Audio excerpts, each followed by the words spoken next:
Hello friends, आज मैं आपके साथ कॉमर्स का एक और टॉपिक लेके आया हूँ। चैप्टर का नाम है क्लासिफिकेशन ऑफ बिजनेस एक्टिविटीज़ और टॉपिक का नाम है ट्रेड। इस चैप्टर के सारे लिंक आपको डिस्क्रिप्शन में मिल जाएंगे। आपको इधर उधर कहीं जाना नहीं पड़ेगा। तो इस वीडियो में मैं आपके साथ ट्रेड क्या होता है वो डिस्कस करूँगा, इसका मीनिंग डिस्कस करूँगा ट्रेड का, और क्लासिफिकेशन ऑफ ट्रेड के टाइप्स क्या होते हैं। ठीक है, चलिए शुरू करते हैं। Trade is a process of purchasing and procuring of goods and services with the objective of selling them at a profit. तो बेसिकली ट्रेड का मतलब होता है सामान कहीं से खरीदना या प्रोक्योर करना और बाद में उसको बेचना ताकि प्रॉफिट कमाया जा सके। It involves the exchange of commodities for money और मनी वर्थ। तो बेसिकली होता क्या है, दुकानदार या जो ट्रेडर है वो सामान कहीं प्रोड्यूसर से लेके आता है या कहीं से भी लेके आता है और आगे कंज्यूमर्स को बेचता है। किस लिए? पैसा कमाने के लिए, मनी के लिए या मनी वर्थ। मनी के वर्थ मतलब मनी के इक्वल कोई भी चीज़ होगी उसके थ्रू भी वो एक्सचेंज कर सकता है। तो बेसिकली तो पैसा ही होता है। ठीक है, traders serves as a link between producers and consumers. जो भी ट्रेडर्स होते हैं वो प्रोड्यूसर और कंज्यूमर के बीच में एक लिंक होते हैं। लिंक मतलब मिलाते हैं दोनों को, बेसिकली इंटरमीडियरीज होते हैं, बिचौले होते हैं। ठीक है, the objective of trade is to make goods and services available to those person who need them and are able and willing to pay for them. तो मेन मकसद क्या है ट्रेडिंग का? ताकि वो गुड्स एंड सर्विसेज उन लोगों को अवेल कराएं जो लोगों को ये गुड चाहिए और वो उसके लिए पैसा देने के लिए भी तैयार है। समझ के बाद तो ट्रेडर का मेन काम क्या हुआ? सिंपल वर्ड्स में प्रोड्यूसर से सामान खरीदना और कंज्यूमर को माल बेचना, प्रॉफिट कमाना।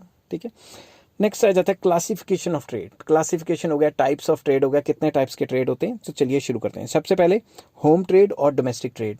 तो सिंपल वर्ड्स में ये वो ट्रेड होता है जो विद इन द कंट्री होता है। ठीक है, तो चलिए इसको इंग्लिश में पढ़ते हैं। It means buying and selling within the geographical boundaries of a country. If we buy or sell, अगर हम बाइंग या सेलिंग करते हैं, खरीदना या बेचना करते हैं विद इन द कंट्री, तो उसे डोमेस्टिक ट्रेड कहा जाता है। Both the buyers and sellers belong to the same country. खरीदने वाला भी और बेचने वाला भी सेम कंट्री का ही होना चाहिए।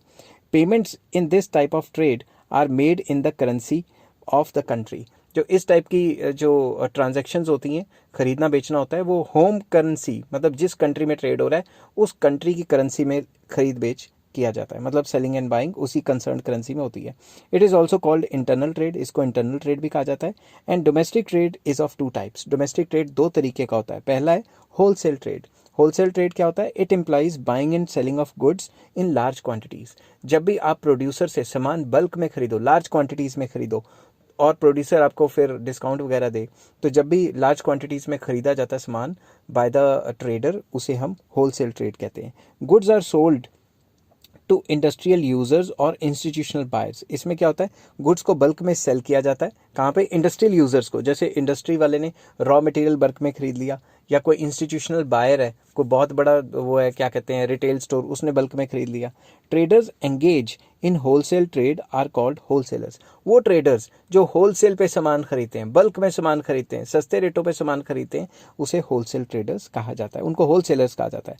अ wholesaler buys goods in large quantities directly from the producers and sell them to the other dealers. तो बेसिकली होलसेलर्स क्या है? प्रोड्यूसर से बहुत ज़्यादा क्वांटिटी में सामान खरीदते हैं और आगे लोगों को बेचते हैं। लोगों में जो छोटे छोटे दुकानदार है वो आ जाते हैं या अदर डीलर्स आ जाते हैं।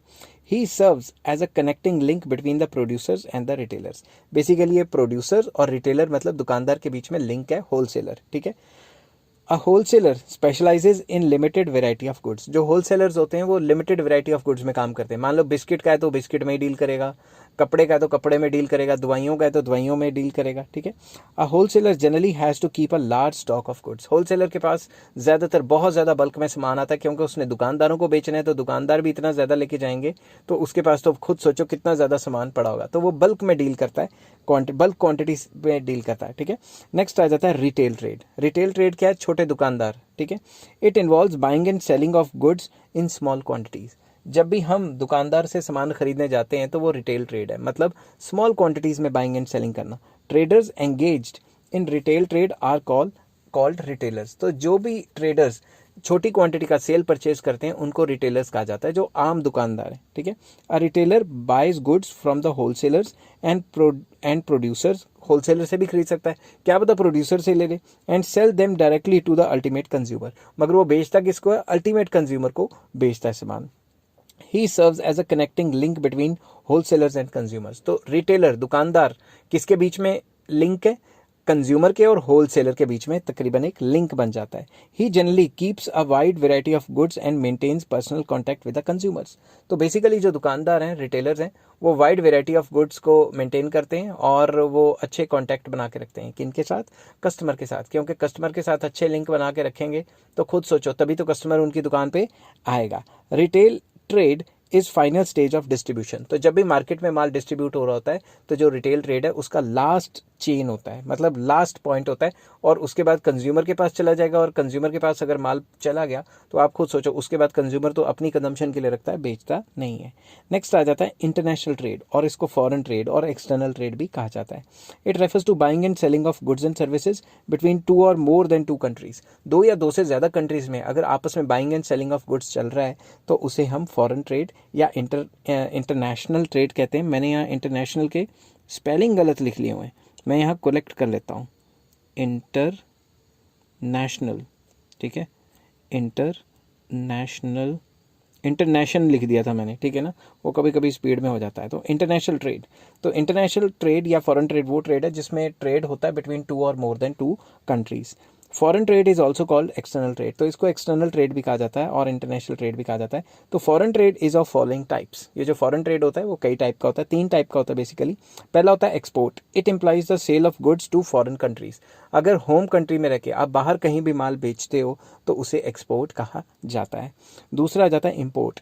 It refers to the purchase of goods from foreign country. Import का मतलब होता है जब भी आप बाहर से सामान खरीदते हैं, किसी कंट्री में बाहर से सामान आ रहा है, उसके बदले डॉलर देने पड़ रहे हैं, तो उसे इम्पोर्ट कहा जाता है।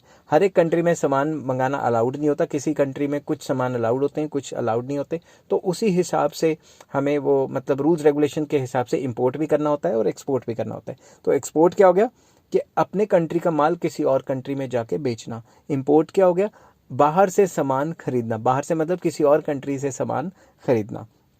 नेक्स्ट आ जाता है एंट्रीपोर्ट। अभी एंट्रीपोर्ट क्या बीमारी है ये पढ़ते हैं। इट मीन्स इंपोर्टिंग और buying goods from one country for the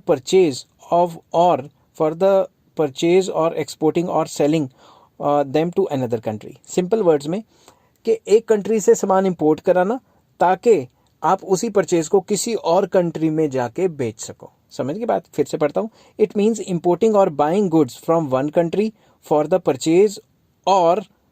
purchase यहाँ पे लिखना था, और एक्सपोर्टिंग और selling them to another country. मतलब हमने एक कंट्री से सामान मंगाया, फॉर एग्जांपल मैंने चाइना से सस्ता सामान मंगाया ताकि मैं जर्मनी में सामान बेच सकूं। समझ की बात? तो एक कंट्री से सामान इंपोर्ट करना ताकि आप वो किसी और कंट्री में सामान बेच सको। इट इज़ कॉल्ड री एक्सपोर्ट ट्रेड। इसको री एक्सपोर्ट ट्रेड भी कहा जाता है और एंट्रीपोर्ट भी कहा जाता है। ठीक है, आई होप ये वीडियो आपको पसंद आई होगी। अगर ये पसंद आई हो तो please like, share and subscribe. Next video में मैं लेके आऊँगा एड्स टू ट्रेड या ऑक्सिलरीज टू ट्रेड, कि ऐसी कौन सी चीज़ें जो ट्रेड को फ्लरिश करने में हेल्प करती हैं। ठीक है, और इस चैप्टर के सारे लिंक आपको डिस्क्रिप्शन में मिल जाएंगे। ठीक है, टेक केयर, बाय बाय।